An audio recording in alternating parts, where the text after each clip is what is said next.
Good evening, councillors. I welcome you all to this meeting of the Cardinia Shire Council and reconvene the meeting. The meeting was opened earlier this evening to consider a confidential meeting matter and adjourned to reconvene at this time.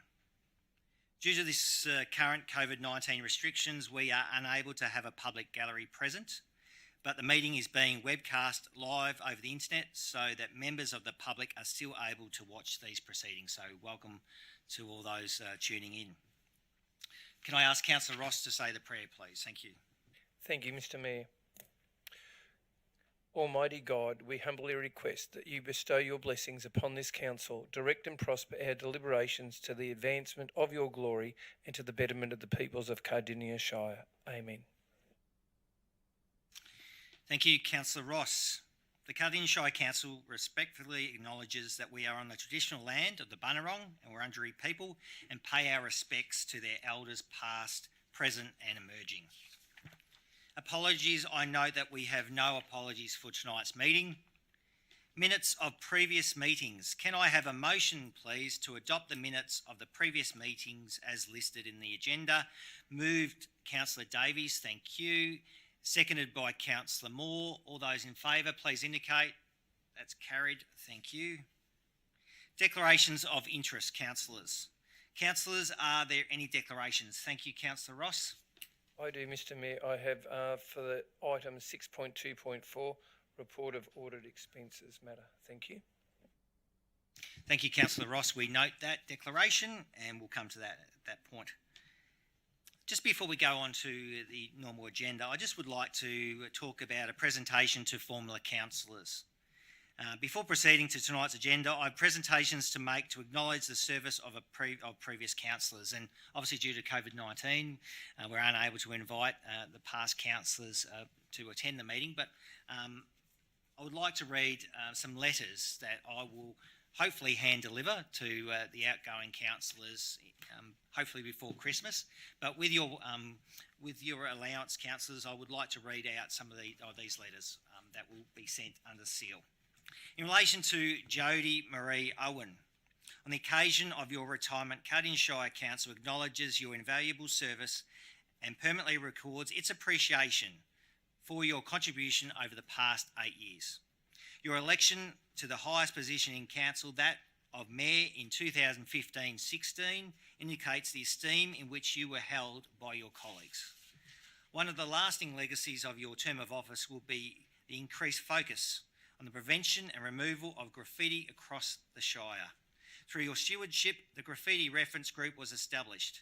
This has led to graffiti audits being undertaken across Cardinia Shire and dedicated resources being applied to ensure the prompt removal of graffiti, which has proven a great success as a preventative measure. Your tireless efforts in representing Council as its delegate to the Casey Cardinia Library Service, International Safer City Steering Committee, Communities That Care, Cardinia Access and Inclusion Advisory Committee, previously the Cardinia Disability Advisory Committee, Inter-Council Aboriginal Consultative Committee, Local Safety Committee, Youth Strategy Reference Group and the Positive Ageing Steering Committee has greatly assisted with the deliberations of these varied groups. Your service for the benefit of residents in Central Ward has been a credit to you. Present and future generations of Cardinia Shire have benefited and will continue to benefit from your service as a councillor. Your contribution will be remembered. In grateful recognition of the service, the Common Seal of Cardinia Shire Council is hereto affixed, signed by myself and the CEO. Thank you, Councillor Jodie Owen, the other Owen on this council. So thank you, Jodie. Moving on to the recognition of former Councillor Letitia May Wilmot. On the occasion of your retirement after 8 years of service as a councillor representing Rangers Ward, this testament places on permanent record Council's appreciation of your invaluable service to the residents of Cardinia Shire. Your initial motivation to seek election was your concern at a decision taken by a former council that you saw as unjust, and you wanted to ensure residents' concerns were appropriately voiced around the council table. Your passion for this continued throughout your term and led to a greater focus by Council on community consultation. Your colleagues' esteem was apparent when they elected you to the highest position in Council, that of Mayor, in 2014-2015. You excelled in this role, and your stewardship of the organisation through your mayoral year proved second to none. During your terms of office, you represented Council on many groups and committees, including the Arts and Culture Reference Group, the Cold Advisory Group, the Social and Affordable Housing Partnership, the Together We Can Roundtable, the Tourism Advisory Committee, which subsequently became the Tourism Board, the Audit Committee, the Australia Day Reference Group, the Emerald Lake Park Advisory Committee, and the Grants Evaluation Committee. As a councillor, your outstanding communication skills and business acumen have proven to be an invaluable asset for Council. Your unfailing devotion to the residents of the entire Shire, and in particular Ranges Ward residents, has been a credit to you. Your selfless attitude and unfailing commitment to the many and varied communities across our Shire has ensured excellent representation for these communities and brought their issues well to the fore in decision making. You have been a driving force behind settling positive directions for Council that will be of direct benefit to current and future residents of Cardinia Shire. Our Shire is a better place to live for you, having served as councillor, and for you you should be rightfully proud. So once again, the seal of Cardinia Shire Council, and this letter has been signed by myself and the CEO. So thank you, Letitia. Thank you for your service. It's also been a fantastic time being a fellow ward councillor for Ranges Ward with you. Moving on to, thank you. And also thank you, Jodie. Thank you. Thank you, Councillor Moore, for that. That's really great. Moving on to Michael Schilling. Cardinia Shire Council places on permanent record its deep appreciation of your service as a councillor over the past 4 years. Your passion for the environment saw you take a lead role as Council's delegate to the South East Council's Climate Change Alliance, and you were instrumental in having Council declare a climate emergency that has resulted in increasing Council's focus on climate change adaptation and mitigation. During your term of office, you were the driving force behind establishing a youth council that served as a platform to encourage young leaders in the community to focus more on all levels of government, and has inspired many of our participants to continue their interest in politics and council. During your term, you ably served as Council's delegate to the Arts and Culture Reference Group, the Cold Advisory Group, the Cardinia Access and Inclusion Advisory Committee, and the Youth Strategy Reference Group. All of these groups benefited from your earnest input into their deliberations. Your selfless service for the benefit of the residents of Central Ward and the wider Cardinia Shire community is a credit to you and has proved a legacy that will last for years to come. And once again, a seal of council signed by myself and the CEO. So thank you, Michael. Thank you.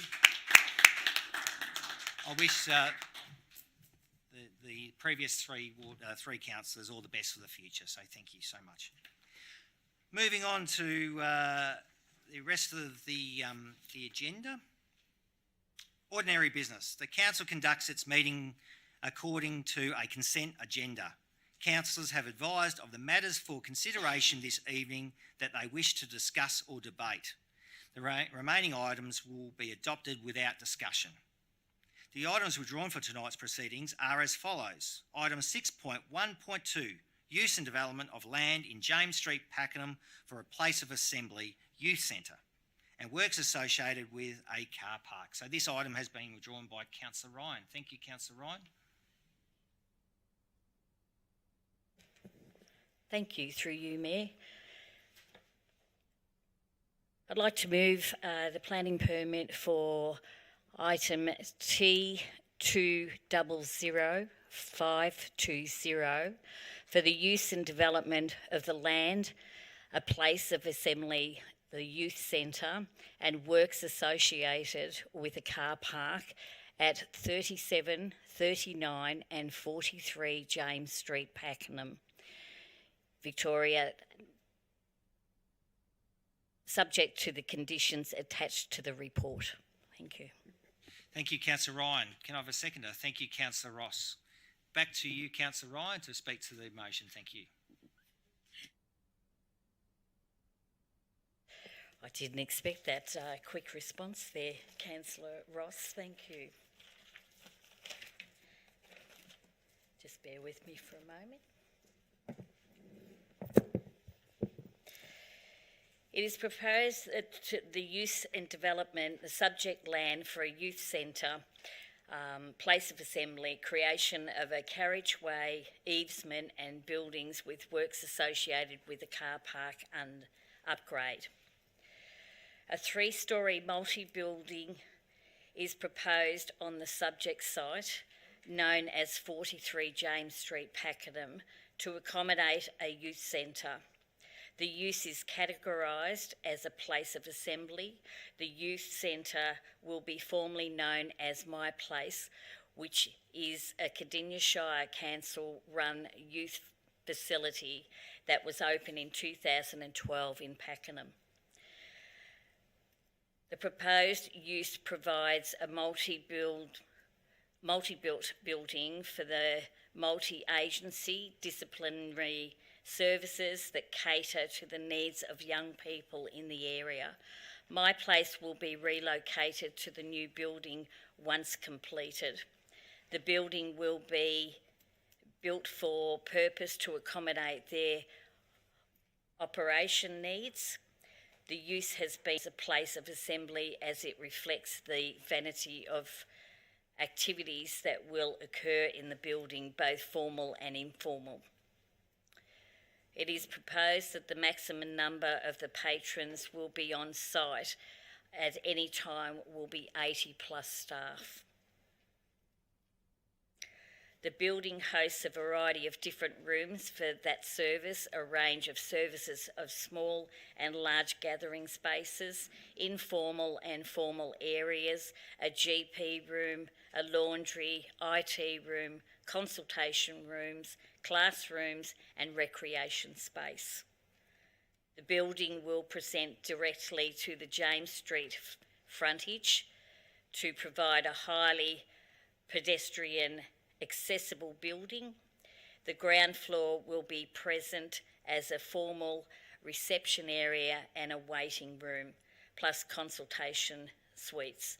Kitchen with some more informal spaces. To the rear of the building is the car park and bicycle facilities to service the facility. The second floor of the building provides a larger group of rooms, such as classrooms, breakout areas, plus amenities and access to the third level of recreational area.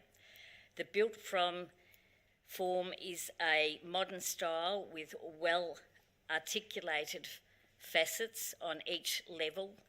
The narrow west setback from James Street frontage is 2 metres. The building will have a maximum setback of 606 millimetres from the northern boundaries and maximum setback of 16 metres from the west boundary, and will be constructed on the southern boundary of the length of 9.934 metres. The overall building height is 11.95 metres from natural ground level, and I'll leave it at that. Thank you, Mayor. Thank you, Councillor Ryan. Moving to Councillor Ross to speak as seconder. Thank you, Councillor Ross. Thank you, Mr Mayor.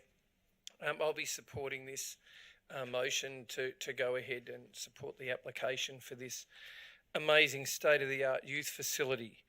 If I can go back to when I first got on council, Councillor Owen had been on a journey, the Mayor, for his first 3 years on council when he was a VicPol policeman, and he the area of his work was in youth. And Brett, when he first got on council, I wasn't here, but for 3 years advocated that youth should have something with inside council. When I got here, the bus had just been put on the road. So the youth team had something, and they said, well, if they can't come here, we'll go to them. So the bus went out, and I must say, the councillors of the day when I first got on council used to grumble about the hundreds of thousands of dollars that were spent on this bus that went out. But I must say the amazing reception that the youth team built up in the community, where they went out and met the youth, was simply amazing. They'd come back and tell us stories about getting to know people and people who didn't have as supportive parents at home, and they were looking for somebody to lean on. Well, that bus went through its time. It was upgraded with computer games on it and things on it and everything else. In the end, the bus started to wear out, and the question was, do you spend $1 million on a bus, or do you get a youth facility? So then we got My Place in the main street, which was a kinder, and the kindergarten got turned into My Place. And I must say, and when that opened, I think of the possible 12 places for services. There was something like 10 of them booked in from day one. So that was a raging success. But nevertheless, as council's grown, and I must say, when I got on council with Brett was the youngest councillor and I was the second youngest councillor at the time. And I said to Brett, anything around the youth space, if we can sort of make it happen, I'm happy to support on. Well, we went to My Place. Then in the end, it's become apparent that, this space is just getting bigger and bigger as Cardinia Shire is growing. And it is so pivotal when you go from being a child to being an adult, this stage in the middle where people need assistance and help and they need services. And what we've discovered on council is, unless you provide the spaces for the services to come to, they often don't come, because you can't afford a service to the area, can't afford to have one place for a whole week and pay the rent all the time. What they can do is come to a space for a day a week or 2 sessions a week or something like that. And if council provides the space, they will fill the space. And I must say, going through the draft design meetings on this state-of-the-art building, people will be absolutely amazed. It is sensational. It will be so inviting. It will be so welcoming. It's very discreet. It has different areas. It's 3-storey. It's got breakout areas. It's got training areas. It's got sensitive areas for people who have got services to come to. I must say, this is the really, really long road that council's been on. And we should be extremely proud of this facility. When you see it, you will be absolutely amazed. It will be so great, and so great for our youth to have something that, we can hinge our hat on and say, we did make a difference. So I urge my fellow councillors to support this project. It is something that's been a long time coming, and very, very proud of just the fact that we've got this on the books, and it will be happening. So thank you. Thank you, Councillor Ross. Any other speakers? Good. Councillor Kowaczyk, thank you first, and I note the others. Thanks. Thank you, Mr Mayor, and thank you to my fellow councillors Ryan and Ross. I'll be supporting this application, and the other councillors have already spoken to the overall amenity of the building. I want to speak to this application from a practical sense. For starters, there's been no formal objections received to date, which is always good. The lot is currently an unsealed public use car park, and I'll get to why that's important in a minute. This report states that a maximum of 80 cars are parked here at any one time. So from an infrastructure and amenity point of view, I'm pleased to see that the 111 car parks will exceed current demand. And it's also important to note the car parking across the site will not specifically be for the use of My Place, meaning that everyone in the town will benefit from the parking aspect of the development. Thank you, Mr Mayor. Thank you, Councillor. Moving on to other speakers. Thank you, Councillor Davies. Thank you, Mr Mayor. I will also be supporting this application tonight. Our youth are our future, and I'm absolutely delighted with the progress of this project. Thank you. Thank you, Councillor Davies. Councillor Radford. Thank you, Councillor Radford. You're last, Councillor Boyd. Thank you, Mr Mayor. Yes, I think this application is very important to support. Our youth need a place that they can call their own. Sometimes visiting the family GP also is, it's better to go to a centre that's specialising in youth so that they feel like that they're being supported in the right way. My Place provides information and advice about health and well-being, education and training, and advice on with regards to drugs and alcohol and much more. And the number of specialised services that come to My Place include Headspace, Ways, Centrelink, Task Force. So there's a whole list of specialised services, and I can see that that will increase as needed, and so it's important to have the space for this in this new facility. So I'll be supporting it. Thank you. Thank you, Councillor Radford. Councillor Moore. Thank you, Mr Mayor. I'll be supporting this. It's a fantastic development this is going to be, and there's a couple of points. One is, of course, we did buy the, I wasn't sure whether it's a kindergarten or a child bonding centre. I think it might have been a child bonding centre, I think, Councillor Ross, but anyway, here nor there. But we had to adapt it to suit. It was something that was very difficult to adapt to, and it wasn't purpose-made as this building will be purpose-built for that. Again, I thank my fellow councillors for supporting this. I also thank the team of officers. Councillor Ryan, sorry, I've just been told the live streaming has sort of frozen for the moment, so can you just hold off so we can capture your closing comments? I've got to remember. Sorry to cut you off, Councillor Ryan. I've now been told that it's now back online and unfrozen. So please go ahead, Councillor Ryan. Sorry to cut you off. Where did I get up to, Doug? I just think that I'll repeat that I'd like to thank my fellow councillors for supporting this, and I'd like to thank the team that worked really hard in getting the plans across to us to see what fantastic facility it's going to be for our youth, and we are going to see changes in our youth because of this. So thanks again, and thank you, Mayor. Thank you, Councillor Ryan. I put the motion. All those in favour, please indicate by show of hands. Those against, thank you. Declared unanimously. Thank you, councillors. Moving on to item 6.2.3, petition, table tennis hall, Beaconsfield. I've withdrawn this item, so I move that council receive and note the petition received requesting the construction of a permanent table tennis hall in Beaconsfield, and consider a report on this matter at the February 2021 council meeting. So I move so. Can I ask for a seconder? Thank you, Councillor Davies, for that. So briefly, the petition that I tabled back 2 weeks ago on the 30th of November states that there are currently about 50 seniors playing table tennis in the hall at the Beaconsfield Community Centre.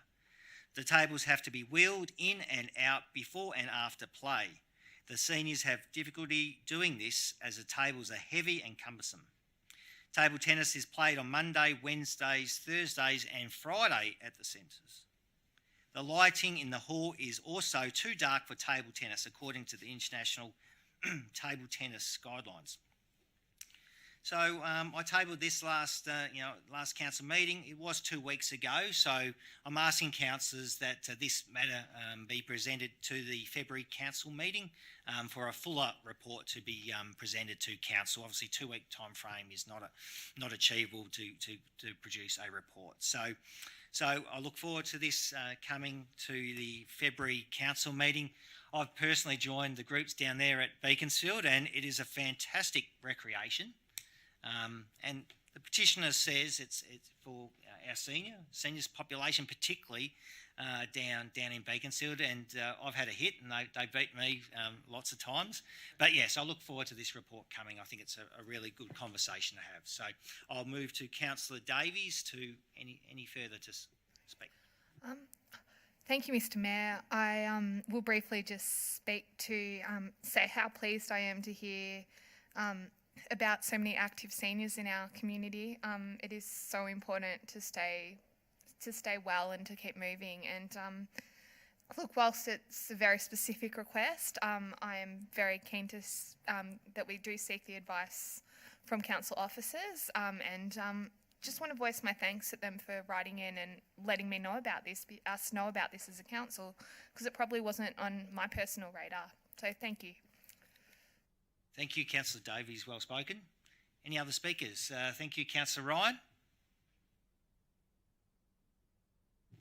Thank you, through you, Mayor. I'll be supporting this and wait for the rest of the information to come back.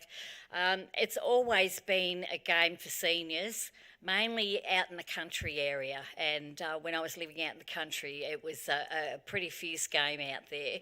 And I think it's really great. It does keep them fit, but it also is good social interaction. It's good for health and well-being as well. So I hope that when the rest of the report comes back, that we can get what is needed to be done so that the seniors can get out there and play their hearts away. Thank you. Thank you, Councillor Ryan. Councillor Moore. Thank you, Mr. Mayor. Yes, it's not only for seniors. Table tennis. I played in my youth as a table tennis player in actually competition. So it's for all ages. I think it's a great sport for all ages, and you can actually have a lot of fun with one and talk at the same time. And I think it's a really great sport to have. And I've mentioned to the Mayor a few times there are other halls around the place that maybe could be utilised for this table tennis club. I fully support this to get the report on this to see which way we'll go. Maybe lighter table tennis tables and better lighting maybe in the same hall might be a better way to utilise our funding in some ways, Mr. Mayor. But you can get lighter tables these days that are more, they might be old type tables. I'd like to see them because they're easier. There's other tables you can buy today that are easier to assemble and put away, and maybe some additional lighting if the hall is suited in that other way. And don't forget, the location is suited to those people where they live. So I imagine that would be important too. So I ask you, Mr. Mayor, if we could just ask staff if we could look at that all options without actually building a new building that we would specific building for that. But maybe the new youth centre might have table tennis tables in it that we might utilise the whole lot, and maybe that could be the way. The senior citizens over the road playing table tennis against the youth sounds like a pretty good competition to me, Mr. Mayor. So and I'm one or the other. I'm not sure whether I'm the youth or the seniors at the moment, but I think there are a few other options we could take. But thank you, Mr. Mayor. Thank you. Thank you, Councillor Moore. Any other speakers? There being none, thank you, councillors, for your comments. I just note today, council opened the Hills Hub, and when we designed the Hills Hub, we definitely had the U3A table tennis group front and centre, accommodating them. So it is a growing sport and a very popular sport. So I look forward to a report coming back to council in February. So I put the motion. All those in favour, please indicate. Show of hands. Thank you. Any against? Carried unanimously. Thank you very much. Thanks, councillors. Moving on to item 6.2.4, report audit of expenses matter. I note that Councillor Ross has left the room as he has declared a conflict of interest. We note that. This item has been withdrawn by Councillor Springfield. Thank you, Councillor Springfield. Thank you, Mr. Mayor. I move that Council note the independent audit by Justica Lawyers into Councillor Colin Ross's expenses has been completed in accordance with the Council resolution resulting from Notice of Motion 1055 from the 17th of August 2020 Council meeting. 2. Note Councillor Colin Ross's responses to the Justica report. 3. Note Councillor Colin Ross's offer to reimburse claims that are at issue with this audit, as outlined in his response to the draft supplementary report of Justica Lawyers. 4. Review the councillor expenses policy and councillor claims forms, taking into consideration the information and findings provided by the Justica report.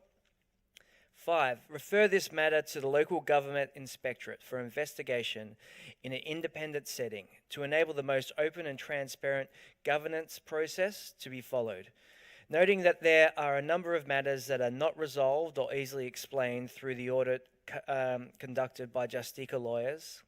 And 6. Note the assistance of the VLGA and the MWRRG in enabling this audit to be completed. Thank you, Mayor. Thank you, Councillor Springfield. Can I ask for a seconder, please? Thank you. I note Councillor Jack Kowarczyk is seconding. Moving to the mover. Thank you, Councillor Springfield. Thank you, Mr. Mayor. So, councillors, we're all very aware of this report that's been presented before us today, and the last few months it's taken us to get here. As noted, it was only in August that this notice of motion was put forward into an investigation into certain aspects of Councillor Ross's travel claims, and we now have the report in front of us. And I must say, I think it's unfortunate to say that it's not easily resolved. Unfortunately, there is a number of concerns raised within the report, and there's another number of questions that have been raised, and a number of pieces of information that don't quite add up. And so the best place for this is to refer it to the local government inspectorate so they can conduct a proper investigation. They have the legal delegation and authority to investigate and to make a decision towards, any wrongdoings perhaps if they have been conducted, or if there is nothing more to see and it's all a big confusion and mess, then they can also make that as well. So tonight, councillors, as per the recommendation, I will ask for your support to send this matter to the local government inspectorate for further investigation. As I said, I wish the report came before us today and there was nothing to see. It would make our lives easier, to be honest, councillors, rather than discussing one of our colleagues who we've all worked with closely over the last many years for some of us, but for myself for the last 4 and a bit years. But unfortunately, it has not squashed those concerns that were initially raised. It's also outlined that it's a narrow scope of investigation that was conducted by this audit from the notice of motion into certain travel claims. And as the recommendation in the report states in several places, that recommends that council should consider, wider investigation into travel claims conducted by Councillor Ross over his period of being a councillor in this office of Cardinia Shire, of which we all hold great responsibility being councillors of Cardinia Shire. So the local government inspectorate is the best placed authority to move forward and work towards this. And I look forward to that happening and seeing what comes back. I would just like to mention too that, there has been some criticism in the past aimed towards the requests of this investigation and the intentions behind it. So I hope that these previous concerns are now laid to rest, as I believe the information within this report has well and truly demonstrated that an investigation into Councillor Ross's travel claims was justified and necessary to understand the appropriateness of many of his declared travel expenses. And we all have this report in front of us. It's very long and in-depth. It has a lot of detail to it. But we've all seen it now, and I think I'll leave it there, Mr. Mayor, for my other councillors to speak to this. But I hope that everyone gives this the strong, serious consideration that it deserves. Thank you, Mr. Mayor. Thank you, Councillor Springfield. Moving to the seconder, Councillor Jack Kawazik. Thank you, Councillor. Thank you, Mr. Mayor. Thank you, Councillor Springfield, for your thorough summary of the current situation and the report, and for your leadership on this. It's noted and appreciated. In our role as councillors, we must be accountable to our residents and communities. We must meet and aim to exceed community expectations of conduct. When someone holds public office, there's a fundamental notion of trust that goes along with it, which is why any sort of accusation of the misuse or overclaim or otherwise of public monies must be taken extremely seriously, and it is being taken extremely seriously. This report is very well done and thorough, but can only stay within a certain framework, being that it's an audit only, not an investigation, and limited by certain dates and questions contained within the original notice of motion. The reviewer of this report gives council a number of different options in how to respond to some of the findings within. However, to achieve a just resolution, it's important that we refer this to the relevant body, the local government inspectorate, as Councillor Springfield said, as their investigation will have an independent setting to enable the most open and transparent governance process to be followed, noting that there are a number of matters that are not resolved or easily explained through the audit conducted by Justicia lawyers. which basically means that it's unbiased and the appropriate setting for a matter such as this to be investigated and, if necessary, prosecuted. Councillor Springfield's point 4, when he raised this, is the other thing I wanted to talk about. Changes to come out of this. There obviously needs to be a review and subsequent changes to the council's expense policy. But also it's important to note that council officers are limited by the Local Government Act in not being able to refuse a claim, and councillors are expected to be truthful at all times when making a claim. As much as procedural change needs to happen,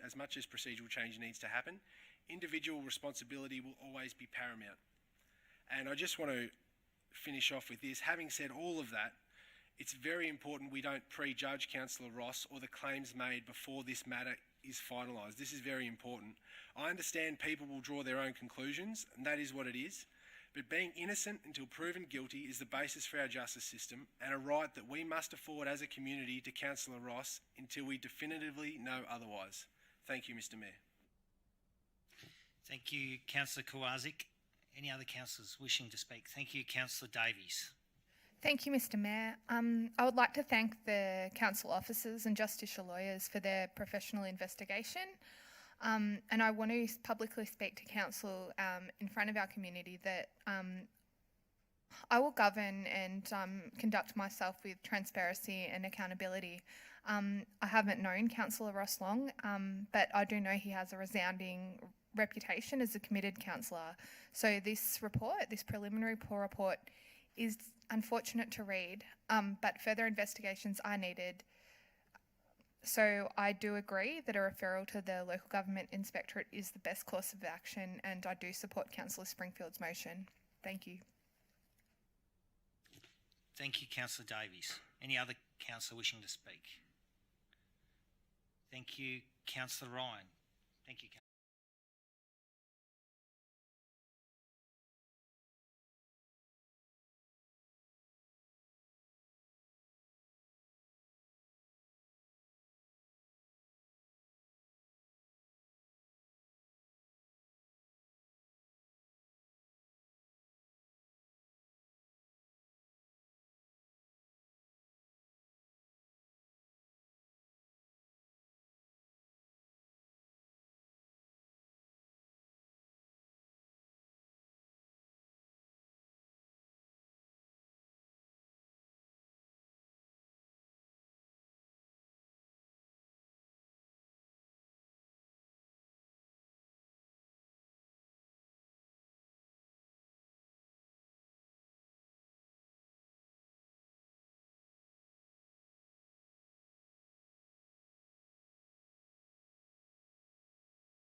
everyone. Sorry for the delay. We've had major technical issues, so I apologise for everyone listening and watching at home. So we will go back to Councillor Ryan, and I'm sorry that happened to you twice, Councillor Ryan, but we'll go back to you to start again your talk. Thank you. Thank you, Mayor. I think it must be Christmas. Something's going on there, so I'll keep it short and brief now so that we won't have any more technical problems. Going back to what I said, that this has been going on for quite a few months and we haven't found exactly what the issues are. We've come up with some things, but not to the stage of what the definite answer is to the issues that we're looking at within this report. So I will support that it goes to the local government. I think it will be dealt with a lot quicker. I think there won't be impartial decision making based on local government taking this over, and it's less expense for council with lawyers. We've already spent enough money of ratepayers' money, so I think that that's the best course of action. So I'll be supporting this motion. Thank you, Councillor Ryan. Any other speakers, either for or against the recommendation, the motion? There being none, I'll briefly just say I support the motion before us, and I like the independence of it, and I think it's most appropriate. Moving to Councillor Springfield to sum up. Thank you. Thank you, Mr. Mayor. I'll just make quick mention, and Councillor Ryan has noted before the expense of the lawyers in conducting this report. It is unfortunate that we've had to conduct this report through this Justica lawyer group, and they've done a thorough job of it, but we would never have gotten to the truth of the answers that we see in front of us without doing that, without having this. And so I'm not going to hold councillors to account for auditing a report when, the information was not forthcoming. And has raised more questions than it has answers. And this is why the recommendation is to take it to the local government inspectorate. And it would be quite easy to say that there was nothing to see here, and let's not take it there. I think that would have been a preferred option for council. We could have settled this, but that's not what has come about. There is many things that I find, has raised concerns in there, and I just want to point out one element. The report notes several occasions where Councillor Ross has claimed he has had to travel from his home to the city CBD twice on the same day for multiple meetings, which is a unique situation. I can't imagine many times when I've had to travel backwards and forwards from the city for different meetings because it's such a tenuous journey to do so. But Councillor Ross had to do it a number of times, and that's okay. In the creation of this audit report, the reviewer was unable to seek a detailed response from Councillor Ross regarding the nature of these claims for every date and example that it had discovered it had occurred, but it did so on a couple of occasions, and one of them on the occasion of the 22nd of August in 2019. And on this date, Councillor Ross, he attended a VLGA board meeting. And he had to go home, as far as his claim. He had to go home to take a family member from the city back to Pakenham, drop this family member off in Mount Waverley, and then come back for another meeting that was held that night for the MWRRG, for the Metro Waste Group. On requesting further information from this, reviewer has come to the conclusions that Councillor Ross, the accounts do not add up. You can see this in the supplementary report. I won't go into every detail of it.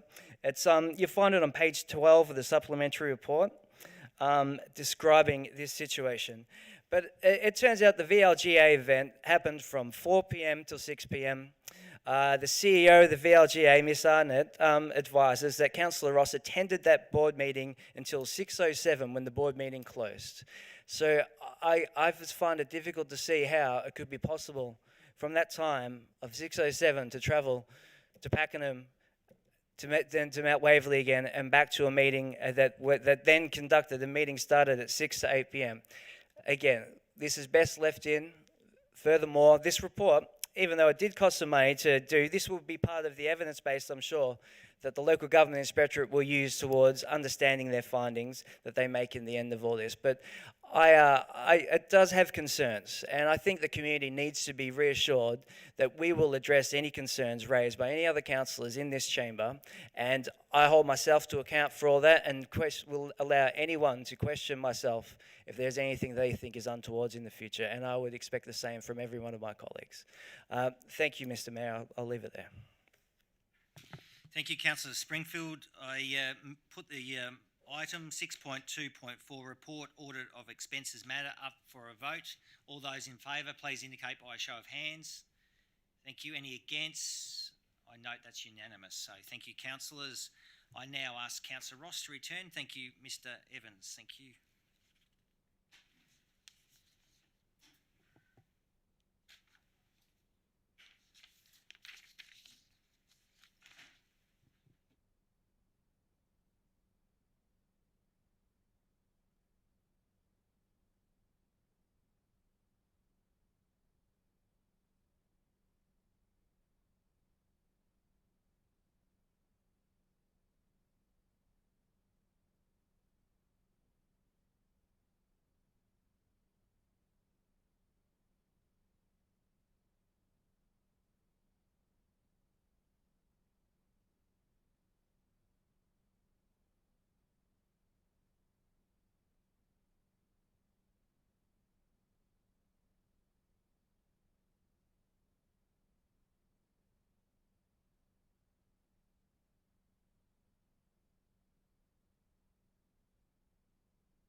That's your return to the chamber. Thank you very much. Moving on to the next item withdrawn. It is item 6.5.2, the Environment Quarterly Report. This item has been withdrawn by Councillor Kowarczyk. Thank you, Councillor Kowarczyk. Thank you, Mr Mayor. I move that the report be noted. Thank you, Councillor Kowarczyk. Seconded by, thank you, Councillor Davies. Back to Councillor Kowarczyk to speak. Thank you. Thank you, Mr Mayor, and thank you, Councillor Davies, for your second. I'll be brief. I just wanted to mention a couple of things in the waste and resource recovery space. Firstly, bookable hard waste. There's been a mixed response to the bookable hard waste service, so I just wanted to give an update on how it's tracking. Within the first 8 weeks of launch, over 1,700 bookings were made and completed. This is no longer done through council, but through a third party who's contracted to do the pickups, which aids in the efficiency of the system. There is obviously never an excuse to dump rubbish, and my hope is that the community get on board with the bookable system. It removes limitations on when hard rubbish is picked up, meaning residents can make use of the service when it's appropriate for them, which is often when you're moving house or at Christmas time. It will also help with the financial burden associated with appropriate disposal of hard waste, because in the past, if you missed the pickup dates, you were guaranteed a trip to the tip. Now it can all be sorted online. A great initiative, and I encourage more people to use it. And secondly, just the food waste in the green bins. The food waste collection in the green bin launched on the 28th of September 2020, and anecdotally the take-up has been fantastic. The community's really bought in, which has been really, really good to see. The delivery of kitchen caddies and welcome packs has commenced for all 23,000 households who currently have a green bin. In the future, all new green bin orders will be delivered with a caddy to ensure maximum diversion of food waste from landfill. And that's what this is about, just a good common sense decision that has wide-reaching benefits. Thank you, Mr Mayor. Thank you, Councillor Kowarczyk. Well said. Thank you. Moving to Councillor Davies. Thank you. Thank you, Mr Mayor. I speak to support Councillor Kowarzyk's advice. I think efficient and mindful waste management is a small activity we all can do. Cardinia also offer generous rebates for compost bins and mulches. So as well as having a look on the website and looking at how easy it is to conveniently now book your hard waste, there's a range of endeavours that we can all do to just do our little bit for the environment. And yeah, for any residents needing further information, there's fantastic resources on the council website. So thank you. Thank you, Councillor Davies.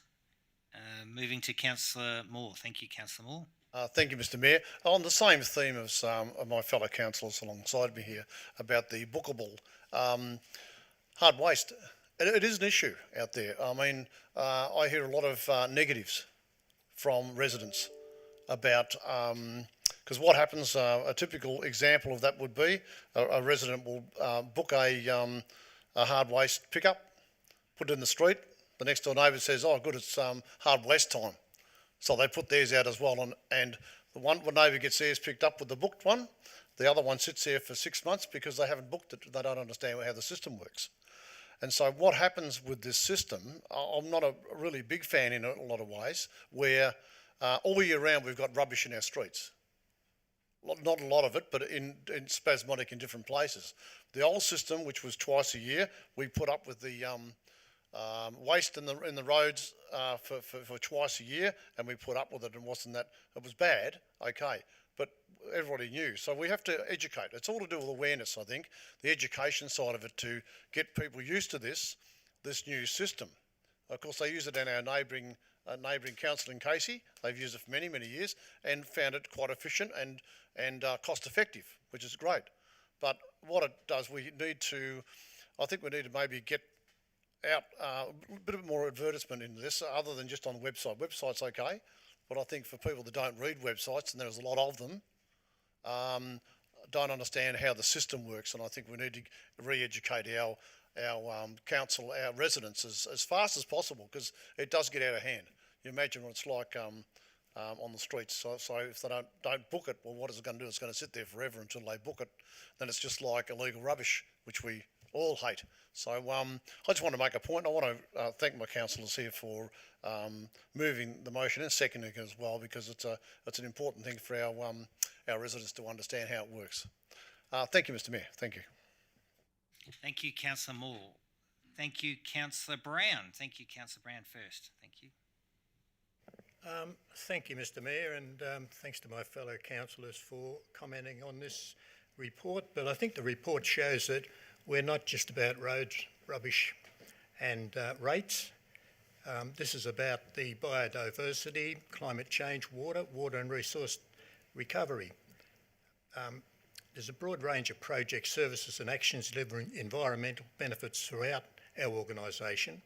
Some of the key projects currently being undertaken are highlighted in this report, and I'll just mention a couple of them. The Cardinia Creek, the Peri-Urban Weed Partnership project. This has been completed. It was to control the weeds in bushland reserves that contain high biodiversity values, including threatened native plant and animal species and areas of natural scenic beauty. So this project was put in place to control those weeds. It has now been completed and the results forwarded to DELP. In June this year, an additional $31,000 was made available by DELP to extend the role of the Peri-Urban Weed Partnerships Facilitator until November 2020, which was last month. This will enable the partnership to be ready should future funding become available. Then, of course, there's the Emerald Lake Park Vegetation Management Project, and that's to remove non-Indigenous species, etc., from that area there to preserve the Emerald Park, which is a great area, as we all know. And at the moment, the removal of large invasive sycamore maples within the bushland and waterway has been undertaken. There's the Friends Strategic Group Action Plans. There's 8 groups participated through on-site and virtual workshops that Council ran to bring them up to speed on what's available in respect to funding and what plans, etc., that should be moving forward. Then there's the annual grants that are paid to these 9 volunteer group, and they're Council's 9 Friends group to support them, what they do in our bushland reserves. These groups work as volunteer groups and Council support them with small funding amounts for equipment, tools and protective clothing. And then one that's fairly dear to my heart is the Western Port Biosphere, which is a coalition of Mornington, Bass, Cardinia Council, City of Casey and Frankston City, who each contribute each year towards the Biosphere, which is a UNESCO site. There's very few of them in Australia.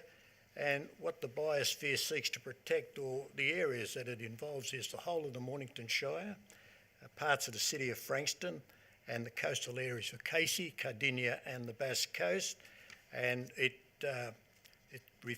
mainly focuses on the mudflaps, the salt bushes and also the migratory birds. And each council has officers attend that as well as a councillor, and we discuss what each council's doing in respect of the Biosphere.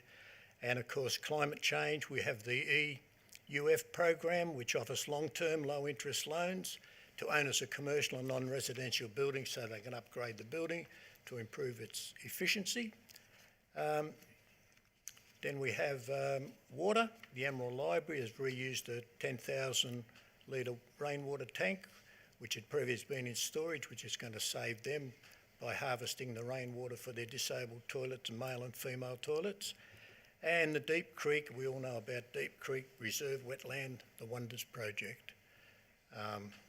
That is jointly funded by Council and the Victoria Government through the Department of Environment. And of course, councillors the other side have mentioned the waste and resource recovery. So, Mayor, I guess I'm saying that it's just not about rates, roads and rubbish. There's a fair bit in this report and it's worth having a read. Thank you. Thank you, Councillor Brown. Very comprehensive. Thank you. Moving to Councillor Ryan.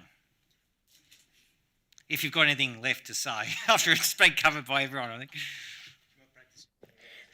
Through you, Mayor, maybe if I slow it down. Hang on, Councillor Ryan. Let's hope I'll keep it short and sweet. I support this motion. I think it's really great. It does cover a lot of things besides roads and footpaths, and I think the more we educate our community in what we service is really great, and they will learn. Not only from online, I think the other routes that we give information in the Connect magazine and other magazines and information that we send out there.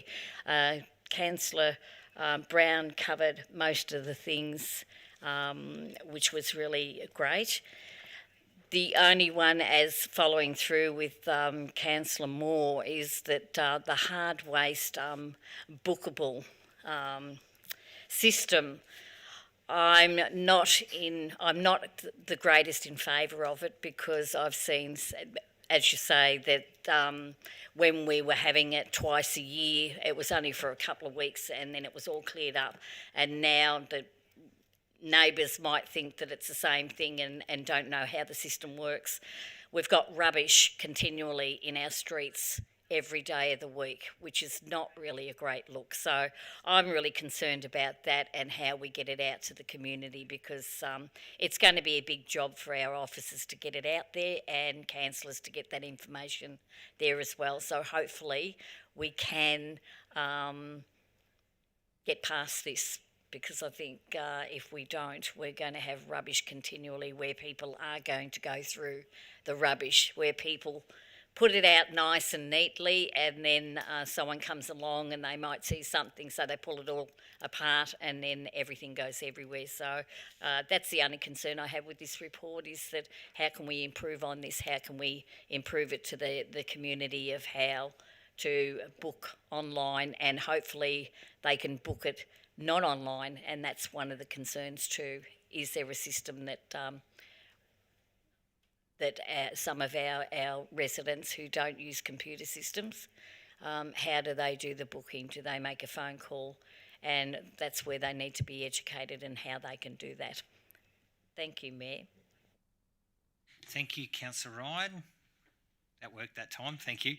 Any other councillors wishing to speak? Thank you, Councillor Ross. Sorry. Thank you, Mr. Mayor. It's really interesting being a waste tragic, which should become after a while if you get dumped in the waste for long enough. It was the first thing I got given when I got on council. My son thought I'd be driving a rubbish truck, actually, and he was highly excited. He was very disappointed when I didn't get a rubbish truck when I got on council. But anyway, getting back to the waste, that was the first thing I ever got given to go on to. I must say it's really interesting when you look at the bookable hard waste. Before I got on council over 12 years ago, we actually used to have bookable waste, and council did it for a period of time, and then they went to the bulk waste, and they did that for about 12 years, and then we decided to go back to the bookable waste. So I wasn't on council back then. Only Councillor Owen would probably understand the challenges that were back then. I think he might have been on when it was done. I must say there's pros and cons with both. I must say, Councillor Ryan, you can ring up online. I had one lady that I go to, and she's not savvy on a computer. She just rang up and booked it and got a number and a day that they came. So that was good to hear. Some of the pros for it is if you've got somebody who needs a place right now, instead of waiting, you can get somebody there. On the other hand, we've had to enforce that if somebody else puts it out next to them, they now put like a police tape around it, and they put a sign up that says, you've basically illegally put this out here and you must remove it within a certain time, or we will come back and take action. I think most people must move it back. So anyway, I think it's about education. From what I understand, it's cheaper to get it done with the bookable way.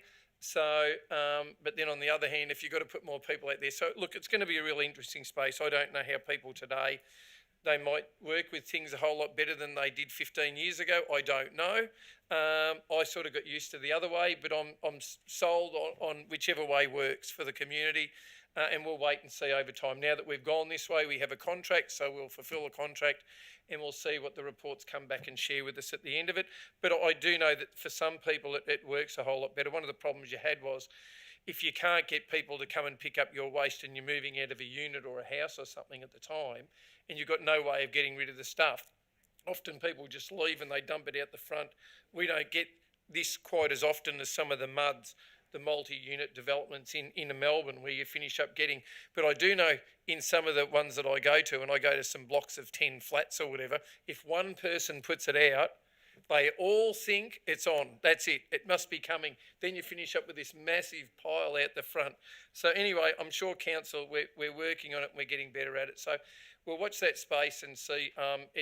There isn't a whole lot of the ones that are done in mass anymore. So therefore it's hard to get the contracts, and one day that'll run out and no one will do it that way. But anyway, we'll wait to see what happens there. I must say, getting onto the food waste that Councillor Kowaczyk brought up, that's been one of the very most important things in the waste sector that's been a long time coming. Other councils have decided to go down the pathway, and it really is the green solution, turning food waste into compost and putting it in with your green waste, because people don't realise a third of your landfill bin is made up of food. That's how much waste there is. People buy food and they don't eat it and they put it in the bin. Now the problem is for council and for ratepayers, when it goes to landfill, you pay a landfill levy, a tax on everything that goes in there. You don't pay it on compost, you don't pay it on recycling, this landfill levy, but you do pay it on landfill. And also it's environmentally really bad too. The greenhouse gases that come out of those things, the receptacles that go round with the plastic and the gas comes out the top, which they turn into some form of electricity, is really bad for the environment. So that's a really, really good thing. And it's been good in a way that Cardinia Council has waited to do this, because there's been different ways that people do it along the journey, and we've had the opportunity to sit back and watch what other people do. The only thing is, a challenge for us in the long run will be, at the moment, having a green bin is optional. So some people will still put it in the landfill bin because they don't have a green bin, and we have an extra cost. Whereas other councils like Casey, it is an automatic. You automatically get a green bin, whether you use it or you don't use it. So that'll be something down the track we see. Hopefully a lot of people will take this on board. If you do put it in the green bin, it saves council money, and you don't, there's not so much pressure on your rates, and you've got other things you can spend it on. So anyway, it's good to see that the uptake's been good. It seems to be really positive, and a lot of people have embraced it, and I think that's the way of the future, doing things better in this space. Anyway, that's all I've got to share. Thank you, Mr. Mayor. Thank you, Councillor Ross. Any other speakers? Briefly, I'll just say sorry, Councillor Radford. No, sorry. Sorry, Councillor Radford. Who would have thought so much discussion on waste? Amazing. So council is always about waste. So just briefly, I don't want to repeat what a lot of you said, but there is no perfect system in dealing with hard waste, and there has been various options. There's been trailer vouchers, and that's got issues where people don't have trailers, and particularly older residents. There's been that biannual, and now this booked service. And I think we just got to be persistent and really be better educated. And you're relying on people doing the right thing, and that's not always the right common sense. So I think council needs to persist with this. I personally think it's a better service. You look at the fringes around the growth corridor, going into the rural, beyond the growth corridor, where you see piles of dumped rubbish. And, I just think it gives people the option to get rid of the waste when they need to, when they want to. And I just think it will just take time for us to get our heads around it, and for residents to do so. But I think once we do, I think it will be a better service than previously had. Just briefly, those kitchen caddies, I remind people you can contact council and get your free liners.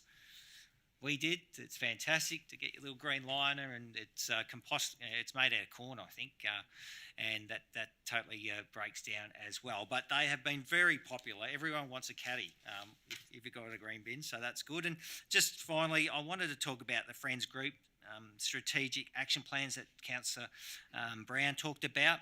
I commend our friends groups, and I know I've had a little bit to do with the Friends of Cardinia Creek. They've gone through this process in creating and adopting a 5-year plan with the assistance of council officers, and I think it's fantastic. It gives them clear direction of what they want to achieve in the next 5 years, and also helps with further grant applications if they've got that 5-year sort of vision. So thank you to the Friends group for compiling those strategic action plans, and council's recently provided volunteer friend groups grants through these groups that we have across the Shire. They do an amazing job, and I know they've been restricted during COVID-19, but I believe they're back doing their work at large. So I will go back to Councillor Kowarczyk to sum up. Thank you, Mr. Mayor, and thank you to my fellow councillors for that passionate discussion. I didn't realise people would get so invested, but that is good. That's what we're here for. That's what it's all about.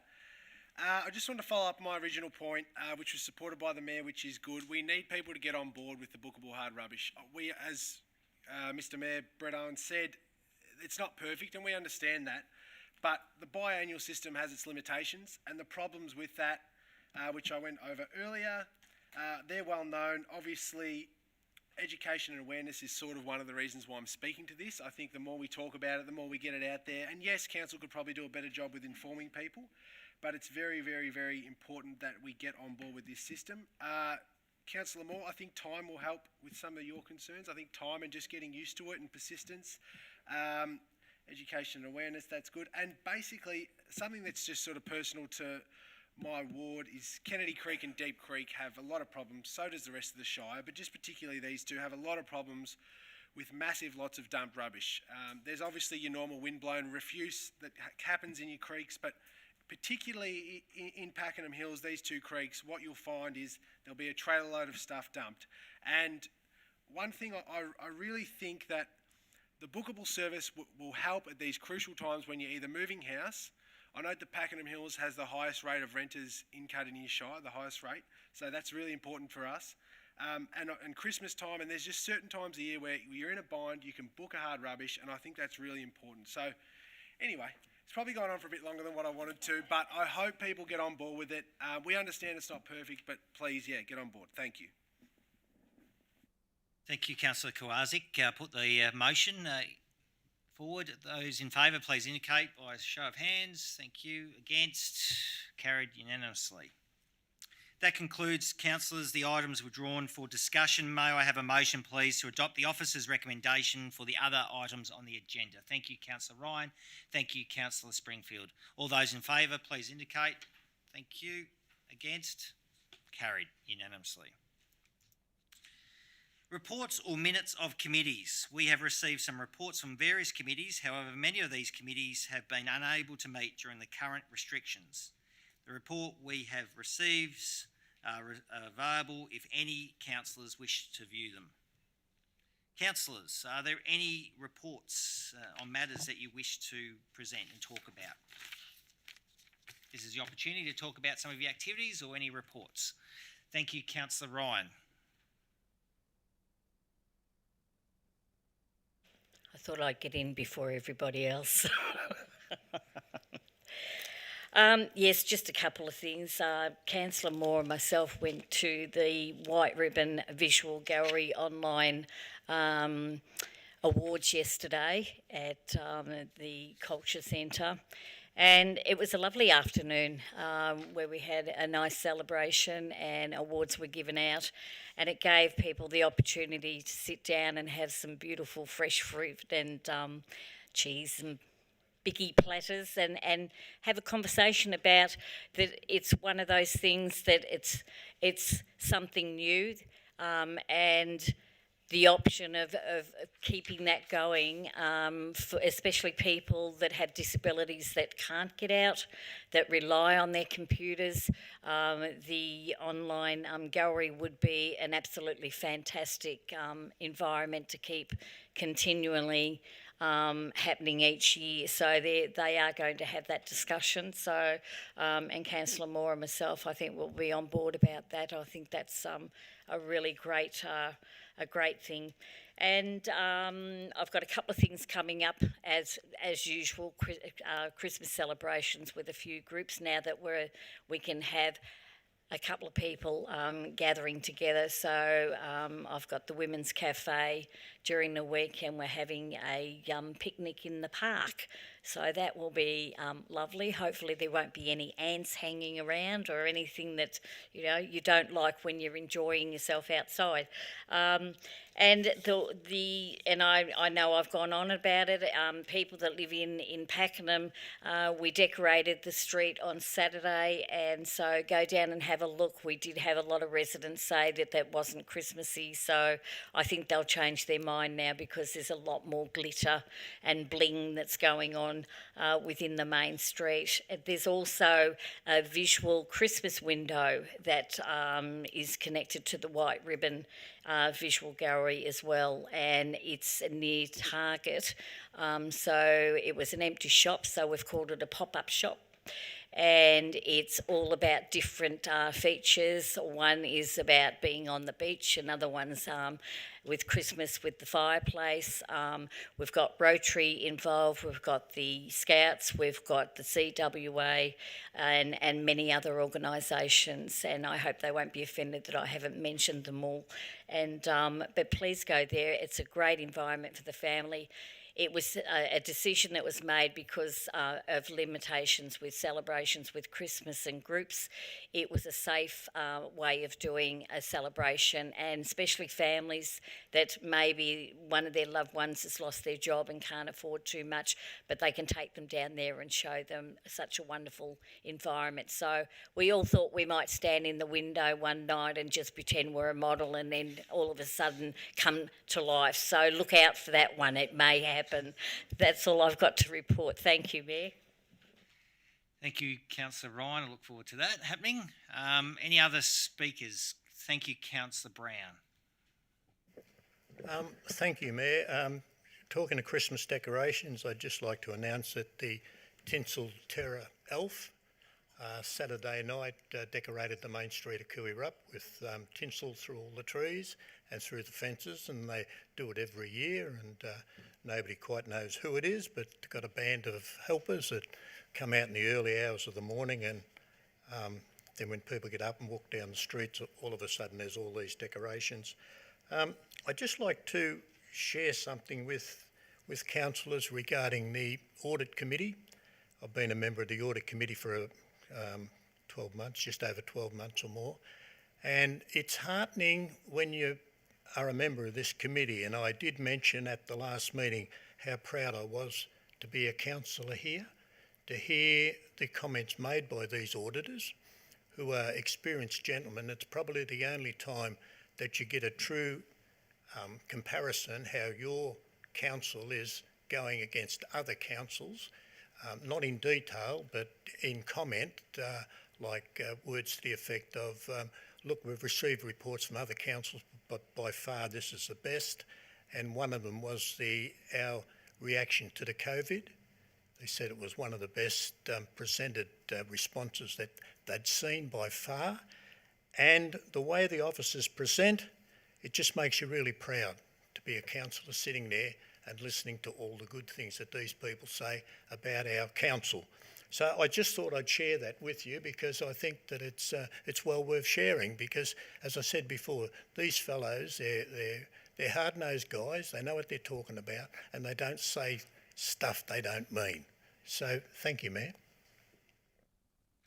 Thank you, Councillor Brown, for sharing that with us, and it's been a pleasure being on that Audit Committee with you for the last 12 months, but I note that Councillor Kowalczyk's going to take my position in that, so good luck with that. Councillor Kowalczyk, it is a really good committee. So any other councillors wishing? Thank you, Councillor Davies. Thank you. Thank you, Mr. Mayor. So some residents of Tumac Ward, of my ward, the Lakeside Residents Group, have decorated Pakenham and Officer with some beautiful red ribbons around trees. And they also put on an incredible COVID-safe Christmas party the weekend before last. Yeah, I'm always amazed at just the power of volunteers and just how many happy people work really hard to just create joy for others. So a huge thank you from me to them. Thank you, Councillor Davies. Here. They're a great group, so thank you. Thank you, Councillor Moore. Thank you, Mr Mayor. Not to be outdone, the Garfield, without these Christmas festivals is it's a shame to think what's happened. Like it's with the fireworks and the Christmas carols that we've always enjoyed, and you, Mr Mayor, are going to miss out making the famous speech that we do as the mayors at the Christmas carols. And it's just a shame that these things aren't happening within our shire. So it's a bit of a flat Christmas, isn't it? This one, it's just not the same. And the Garfield Christmas Festival is just something to behold. It's a fantastic day and night in Garfield, and they've actually got the Christmas trees all the way along the main street of Garfield at the moment. They have a competition of the best decorated tree along that thing. So that's still on, but the actual festival won't be happening, and the fireworks, etc., which goes hand in hand with all those things. It's a shame to not have those within our community, but I guess next year we'll have it bigger and better than we've ever seen before when we get out of 2020 and look forward to 2021, which I certainly am, Mr Mayor. Thank you. Thank you, Councillor Moore. Thank you, Councillor Tammy Radford, next to speak. Thank you, Mr Mayor. I think we need to work on officer getting decorations for next year by the sounds of it. So I'll have a chat to some local groups and see if we can get some tinsel or ribbons down the main drag of officer. Just in reference to what you've just said, I just wanted to add that there are a couple of community groups doing carols online. There's the Beaconsfield Carols by the Creek is online this year, and I think that's this weekend. The Timbertop Estate normally do carols as well, and they're doing theirs online. So I encourage everyone to have a look and see if you can find either of those two, or maybe one of your other local carols that normally would do it are actually presenting online, and support them. Thank you. Thank you, Councillor Radford. Any other speakers? I'll allow you, Councillor Ryan, to come back in. Thank you, Mayor. Thank you. Yeah, I was cut off twice, so I've got a little bit of leeway here. I only wanted to thank Terry for donating a lot of the tinsel that I convinced him that we needed in our main street. So thank you, Terry, and your store in the main street. We much appreciate your contribution. Thanks, Councillor Ryan. What colour outfit was he wearing on that day? Okay. Yeah, fantastic. Yes, fantastic. Thanks, Councillor Ryan. Councillor Ross. Thank you, Mr Mayor. I must say, Councillor Ryan has urged me to go down on many occasions to have a look at the windows down near Target. I must say, very impressive. Really, really good. So many community groups have put in a display on their take on Christmas. And I must say, look out Myers windows. We've got Pakenham windows here, and I don't think Myers windows are on anyway. So you can't even go. They are? No. They are this year. Okay. Anyway, for those who can't trek into the city, come down to see the Pakenham windows. You'll see all the community groups have put in a really, really big effort and make that side of the town. I must say also too, just echoing Councillor Radford's comments in relation to putting out the big bows. I had a couple of people who actually commented that they thought the big bows were very underwhelming. I must say the big bows are a really good initiative because you don't need OH&S training to do it. You don't need to get big things to put them up on trees. You don't need, power poles to put them on either. They're things that the community can get out and just do. They're low key. They celebrate Christmas. They go everywhere as well. So I just think it gets the feel out there in a really, cheap way to do it. The people at the end go and collect up all the ribbons and use them again the next year, and it just adds to the festive nature. So I'd encourage people to see that side of things. That community people are getting out and about. And I must say, after spending 12 years on the interfaith group, it's really interesting how all the different faiths that I see support each other's celebrations. And we do that, all of us, because we know at the end of the day, if one group can't have theirs anymore, in the end it'll come back on another group and they won't be able to hold theirs either. So we celebrate everybody else's, and we appreciate their diversity, and that's what's part of, you know, making an area feel really homely, that you can actually celebrate and you can get out there with what you really value. And this is really important. And I must say, you've seen no bigger area in this than the Diwali and, you know, the Festival of Lights and all these sort of things, which really have brought an amazing colour to our area. So I endorse it. I think it's fantastic. I think it's great that the people are feeling, you know, really, really good about their home. They want to get out and do a few things. And I must say, I think Councillor Moore brought up, it's sad that some of the towns don't quite have that at the moment, but hopefully it'll sort of, you know, go across to other areas. It sounds like Councillor Brown knows the Tinsel Fairy quite well, and he might put in a good word to help other towns do the same thing. Anyway, that was all. Thank you, Mr. Mayor. Thank you, Councillor Ross. Any other speakers?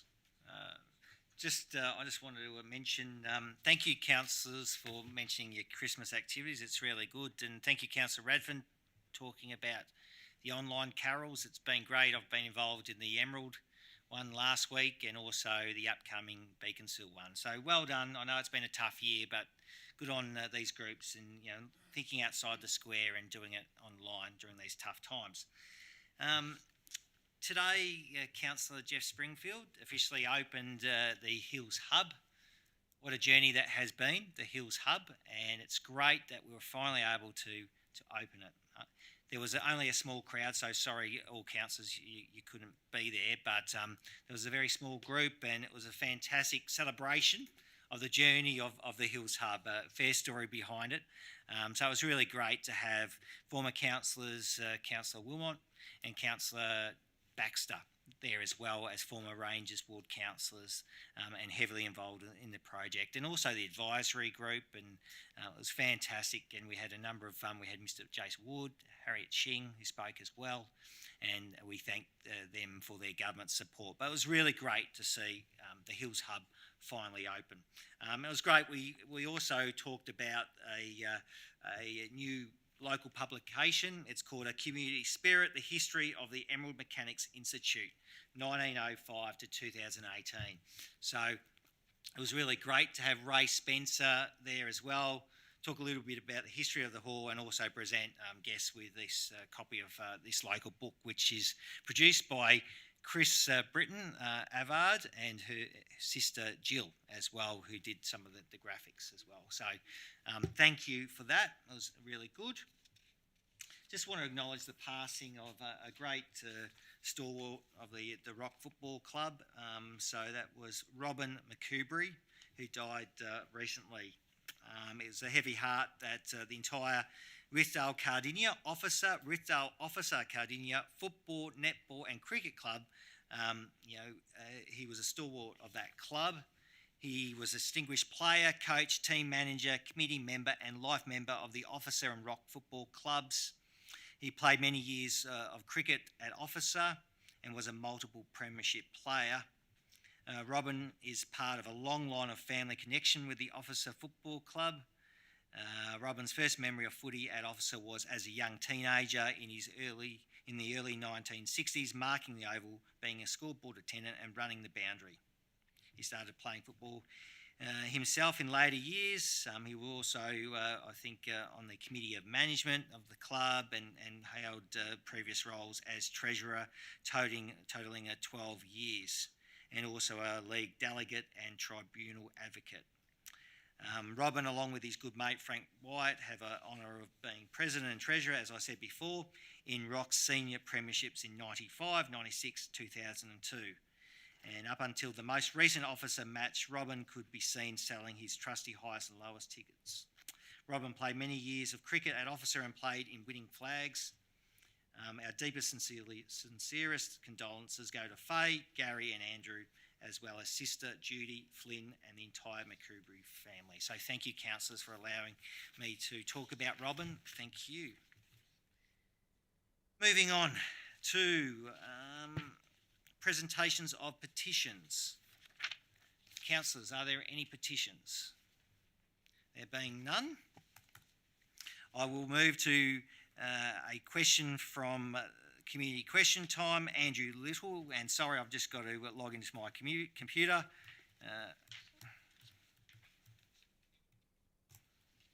So thank you, Mr. Little, for your question, and I'll read the question first of all.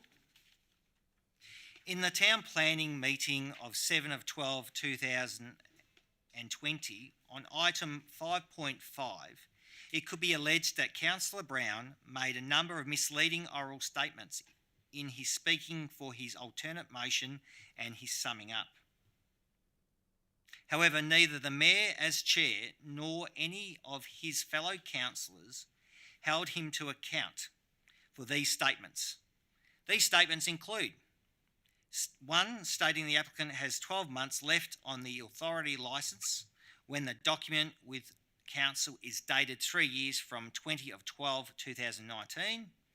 2, rural industry is a prohibited use of the special use zone when the planning report and planning scheme defines this as permit required Schedule 2. 3, that Councillor Brown, and by extension of the vote, Council endorses that spray drift crossing tidal boundaries is an acceptable farming practice, which is in direct conflict of the EPA Act. Questions. Does the Mayor or any other councillors wish to address why they did not challenge or hold Councillor Brown to account for his misleading statements, which are in direct conflict with the councillors' code of conduct and their obligations as elected officials? Does upon reflect any councillors wish to address Councillor Brown on his remarks, and does Councillor Brown wish to make any statement or correction of the record in relation to his remarks? So, thank you, Mr. Little. I'll answer the questions where you address the Mayor and councillors. I've spoken to my councillor colleagues and they are comfortable for me to provide a joint response in general, and I will pass it to Councillor Brown at the end for an opportunity to respond. Before councillors vote on planning applications at a town planning committee meeting or any agenda item at a general council meeting, councillors are provided with detailed and thorough written information at least 10 days in advance of making their decision at the meetings. This thorough factual information forms a strong basis for councillors' decision making in determining on an application, and this was the case for this planning application. Councillors are free to debate agenda items and express their own opinions and personal views. I know that you are aware of VCAT and the appeal rights to VCAT that is available to you. So I refer the remaining questions to Councillor Brown. Thank you, Councillor Brown, to respond. Thank you, Mayor, and thank you, Mr. Little, for your comments. And I think the way it starts, where it says it could be alleged, it's either alleged or it isn't alleged. It starts off by saying it could be alleged to Councillor Brown.